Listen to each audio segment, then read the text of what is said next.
गोष्ट आहे 1993 सालची. आणि त्यावेळी आम्ही दिवाळी झाल्यावर दिवाळीच्या सुट्टीत सर्व आमचे कुटुंब असे आम्ही दक्षिण भारताची यात्रा करायचं असं ठरवलं. आणि त्या टूरचा मॅनेजर मी झालो, म्हणजे टूर मॅनेजर म्हणून. आणि चालू केली मुंबईहून आम्ही बस घेतली होती. आणि तिथून पुढे बंगलोर, म्हैसूर, पुढे मदुराई, कन्याकुमारी, त्रिवेंद्रम, त्यानंतर तुमचं रामेश्वरम, कांचीपुरम, तंजावूर, असं करत करत बालाजी, हैदराबाद, पंढरपूर, पुणा अशी ट्रीप होती. तर दक्षिण भारत जवळजवळ सगळं आटपून आम्ही हैदराबादला आलो. टूर्स होती एक 17-18 दिवसांची. आणि माणसं कोण कोण, तर माझी फॅमिली, माझे आईबाबा आणि माझा भाऊ त्याची फॅमिली, माझी बहीण तिची फॅमिली आणि माझ्या सासूबाई, अशी एकंदर 17 माणसं होतो. आणि बस घेऊन गेलो होतो. दक्षिण भारत फिरताना त्यावेळी काही असं हे नव्हतं की हॉटेल तुम्ही बुकिंग करून ठेवू शकत असा, किंवा फोनसुद्धा काय असे रेडिली अवेलेबल नसत. त्यामुळे कुठे दिवाळी अंक, मासिकं किंवा पेपरमध्ये आलेल्या बातम्या किंवा लेख, त्याच्यावरून विविध किंवा दक्षिण भारत यात्रा अशी काही मॅगझिन्स होती, त्यातून मी सगळी इन्फॉर्मेशन काढून मी ही टूर चॉकआउट केली होती. आणि प्रत्येक ठिकाणी जायचं, हॉटेल शोधायचं, तिथे राहायचं, आपल्याला परवडणारं पण असायला हवं, कारण इतकी सगळी माणसं, 5-6 रूम लागणार. तर असा सगळा कार्यक्रम होता. सगळं व्यवस्थित चालू होतं. आणि आम्ही हैदराबादला एवढं सगळं करून पोचलो. दक्षिण भारतात त्यावेळी एक गोष्ट, हॉटेल चांगली असायची, जेवा खायला पण चांगलं असायचं, पण जेवा खायला फक्त त्यांच्याकडे सांबार भात आणि भात सांबार किंवा इडली आणि डोसा, ह्याच्याशिवाय काही म्हणजे चपाती किंवा पराठा असं काही मिळत नसे. तर त्यामुळे आमची सगळ्यांची पहिल्या सुरुवातीला चांगलं वाटलं थोडे दिवस. नंतर मग थोडं पंचायत यायला लागली की अरे अगदीच भाकरी तुकडा नाही, अगदीच भाकरी तुकडा नाही. असे आम्ही हैदराबादला पोचलो. हैदराबादला एक मोठी इस्टेट आहे आणि त्यांची हॉटेल्स आहेत. रूम जवळजवळ तिथे 200-300 रूमचं मोठं हॉटेल आहे. तर तिथे गेलो. दुसरा एक प्रॉब्लेम आम्हाला फेस करायला लागला दक्षिण भारतात, तो म्हणजे गरम पाणी कुठल्याच हॉटेलमध्ये मिळत नव्हतं. आणि गरम पाणी का नाही, तर इलेक्ट्रिसिटी फार महाग, म्हणजे कर्नाटक आणि तामिळनाडूमध्ये. आणि त्यामुळे ते इलेक्ट्रिसिटी म्हणजे गिझर ऑनच ठेवत नसत आणि गरम पाणी द्यायचंच नाही.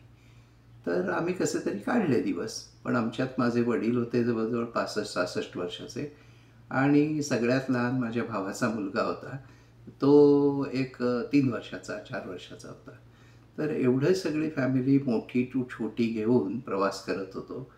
आणि त्यामुळे थोडा गरम पाण्याचा प्रॉब्लेम होत होता. तर हैदराबादला विचारलं गरम पाणी येईल, मिळेल का? तो म्हणाला गरम पाणी बाकी रूममध्ये नाही, पण तुम्ही जर सुपर डिलक्स रूम घेतल्या तर त्यात मिळेल, तिथे गिझर आहेत. म्हणून मी म्हटलं 5 रूम आम्ही घेऊ, त्यातल्या 3 रूम तू नॉर्मल दे आणि 2 रूम सुपर डिलक्स दे, म्हणजे गरम पाण्याचा आमचा प्रॉब्लेम सॉल्व्ह होईल. तो म्हणाला हो ठीक आहे. म्हणून आम्ही 2 सुपर डिलक्स रूम घेतले. त्याचं जवळजवळ 10 ते 12% 15% जास्त भाडं होतं. म्हणजे त्यावेळी एक 1000च्या आतमध्ये भाडं जास्त 2 रूमसाठी द्यावं लागत होतं. तरी आम्ही म्हटलं ठीक आहे, एकदा तरी जरा असू दे, गरम पाणी मिळू दे सगळ्यांना. आणि आम्ही दुपारी चेक इन केलं हॉटेलमध्ये. हैदराबाद वगैरे फिरलो संध्याकाळी संपूर्ण. आणि नंतर संध्याकाळी परत आलो तर हॉटेलमध्ये पाणीच नाही, रूममध्ये पाणीच नव्हतं. मग त्यांना विचारलं, ते म्हणाले नाही, पाण्याचा काहीतरी प्रॉब्लेम झाला आहे, पण येईल. म्हणून आम्ही तसंच काय होतं, पाणी इकडे बाटल्या होत्या, हे होतं ते होतं, त्यातून किंवा बादल्या आणून दिल्या, त्यातून सगळं भागलं. आणि सकाळपर्यंत पाणी येईल ह्या आशेवर आम्ही तिथे मुक्काम ठोकला. रात्री आम्ही जेव्हा तिथे डिनरसाठी गेलो त्या हॉटेलमध्ये, तर तिथे जरा हिंदी बोलणारे वगैरे लोक, त्यामुळे त्यांना विचारलं काय मिळेल? आलू पराठा, पराठा मिळेल. मग आलू पराठा मिळेल का? तर म्हणाले, "हो, आलू पराठा देऊ ना." म्हणून आम्ही आलू पराठाची ऑर्डर दिली आणि फार आशेने आम्ही आलू पराठा घेतला. पण त्या माणसाने काय केलं, त्या माणसाने आम्हाला जेव्हा डिश आणून दिली, तर पराठे वेगळे आणून दिले आणि बटाट्याची भाजी वेगळी आणून दिली आणि म्हणाला, "ही आलू आणि पराठा." असं. तर तो एक जोकच झाला, की आलू पराठा असे मिळाले, पण सगळेजण हॅपी होते. का? तर बटाट्याची भाजी मिळाली आणि पराठा मिळाला, म्हणजे काहीतरी तुकडा मिळाला, म्हणून हॅपी होते. तर तेवढ्यावर आमचं ते सगळं भागलं. आम्ही रात्री झोपी गेलो. पाणी आलेलं होतं. सकाळी म्हटलं येईल गरम पाणी, म्हणून माझे वडील लवकर उठायचे, पहाटे उठायचे. तर ते बघत होते की गरम पाणी येत आहे का? तर त्यांनी मला सांगितलं, "अरे गरम पाणी येत नाही अजिबात कुठेही, गिझर वगैरे काही चालत नाही आहे." मग मी तिथे जाऊन त्यांना सांगितलं की गिझर चालत नाही आहे, काउंटरवर फोन करून सांगितलं. तर ते म्हणाले, "पाठवतो कोणाला तरी." त्यांनी काही पाठवलं नाही. आमच्या अंघोळी आटपल्या, गरम पाणी काही आलंच नाही आणि गिझरला पॉवरच त्यांनी बंद करून ठेवलेली होती. मग मला पण थोडंसं ते हे वाटलं की आपण एक्स्ट्रा पैसे देऊन सुपर डिलक्स रूम घेतल्या, तर गरम पाणी मिळालंच नाही, जी आमची रिक्वायरमेंट होती. तर मग त्याचे कशाला आपण एक्स्ट्रा पैसे पैसे द्यायचे? आणि त्यावेळी मी झटकन माझं संताप डोक्यात जात असे आणि शॉर्ट टेम्पर्ड होतो. आणि मी जाऊन काउंटरला तिथे माझी कंप्लेंट लॉन्च केली की गरम पाणी काही आलेलं नाही आहे. तरी तो म्हणाला, "हो, येईल, येईल." पण आम्ही ते सगळं आटपून आम्ही नाश्ता वगैरे करून काउंटरवर आलो. 7:30 पावणे 8ला आणि पुढे आमचा प्रवास होता गोलकोंडा फोर्टला जायचा. तर सगळी माणसं नाश्ता वगैरे आटपून, म्हणजे मोठ्यांपासून छोट्यापर्यंत येऊन तिथे वेटिंग एरियामध्ये बसली आणि मी बिल सेटल करायला गेलो. तर बिल सेटल करताना मी त्याला सांगितलं की ह्या 2 रूमचं ज्या सुपर डिलक्स म्हणून तुम्हाला सांगतो आणि ॲडिशनल तू पैसे घेणार आहे, तर ते मी काही द्यायला तयार नाही. कारण आम्हाला जी आमची रिक्वायरमेंट होती ते काही गरम पाणी आलेलं नाही आणि काल पाणी पण नव्हतं. म्हणून मी सगळ्यात 5ही रूमचं नॉर्मल बिल देईन.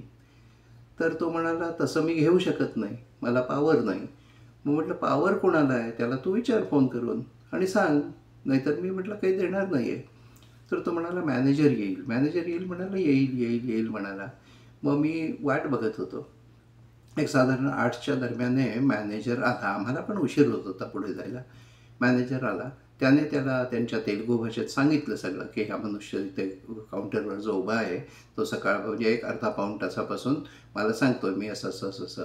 तर त्या मॅनेजरने माझ्याकडे बघितलंसुद्धा नाही आणि पुढे जाऊन तो खुर्चीवर जाऊन आत बसला आणि बघितलंसुद्धा नाही, विचारलं नाही, काही नाही. बरं म्हटलं. त्यामुळे माझा जो पारा चढलेला होता ऑलरेडी, तो आणखी चढला.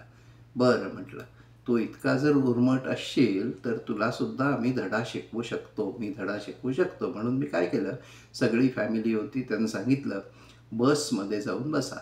आणि बसच्या ड्रायव्हरला सांगितलं, बसची म्हणजे बस चालू करून ठेव, इंजिन चालू करून ठेव आणि तयारीत राहा निघायच्या." म्हणून बस लावली, सगळी माणसं मी बसवली बसमध्ये, परत आलो काउंटरमध्ये. तिथे एक 5-10 मिनटं थांबलो पैसे देण्यासाठी. पैसे काढून ठेवले होते. माझ्याकडे जे नेले होते बरोबर ट्रॅव्हलर्स चेक. त्यावेळी काही असे काही ATM किंवा तुमचे काही GPay वगैरे असली काही भानगडी नव्हत्या. कॅश एवढी न्यायची, त्याच्याऐवजी ट्रॅव्हलर्स चेक नेले होते स्टेट बँकचे आणि ते मी ठेवले होते, की इतके इतके द्यायचे, इतकी कॅश द्यायची. तर त्या माणसाने काही मला काही ही दाद लागू दिली नाही, माझ्याकडे बघायला तयार नाही. बरं म्हटलं, बघायला तयार नाही, हरकत नाही. म्हणून मग इकडे-तिकडे मी त्या लाऊंजमध्ये फिरत होतो हॉटेलच्या रिसेप्शन एरियामध्ये. तिथून मी एकदा अशीच फेरी मारता-मारता अलगद त्या मेन डोअरमधून बाहेर पडलो. बसमध्ये गेलो. बसवाल्याला सांगितलं, ड्रायव्हरला सांगितलं, "चला, आपल्याला पुढच्या स्टॉपला जायचं." झालं सगळं. म्हणून गोलकोंडा फोर्टला निघालो. तर तिथे आम्ही सगळे ते हैदराबादमधला ट्रॅफिक आणि वन वे आणि पोलीस हे सगळं आटपून बाहेर पडली गाडी आणि गोलकोंडा फोर्टला आली. तर झालं काय, हॉटेलमध्ये मी काही बिल सेटल केलेलं नाही. 5,000-6,000 हजाराचं बिल असेल, पण मी काही ते बिल सेटल केलं नाही आणि मी तसाच निघून गेलो. बस पण निघून गेली आणि तेव्हा त्यांच्या लक्षात आलं, अरे म्हणाले, हा मनुष्य जो नॉर्मल बिल द्यायला तयार होता किंवा डिस्प्यूट घेऊन होता, तो तर दिसत नाही आता कुठे. तर त्यांनी विचारलं त्यांच्या वॉचमनला वगैरे, कुठे गेले? ते म्हणाले, बस निघून गेली, आम्हाला काय माहिती. आणि ह्याचा मी फायदा घेऊन गोलकोंडा फोर्टला आलो.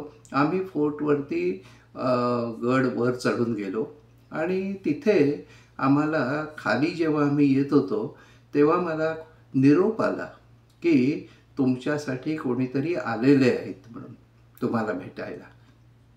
तर आम्ही खाली आलो जिथे एंट्रन्सची ही आहे, कमान आहे आणि तिथे डोम आहे एंट्रन्सला. जिथे असं वाजवलं ना, असं टिचकी वाजवली तरी त्याचा फडफड फडफड फडफडाचा आवाज येतो. हे गोलकुंडा फोर्टचं एक वैशिष्ट्य आहे, वैशिष्ट्यपूर्ण त्याची रचना केलेली आहे.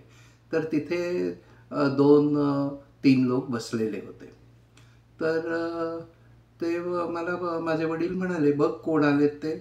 मला समजलं बहुतेक हॉटेलमधूनच आलेले असतील. मी त्यांना विचारलं, काय झालं? तर ते म्हणाले, हो म्हणाले, आम्ही तुम्ही जे बिल नव्हतं देऊन आलेत नाही, तर ते आम्ही नॉर्मल बिल घ्यायला तयार आहोत. म्हणजे 5 खोल्यांचं नॉर्मल बिल. तर तुम्ही ते द्यावं.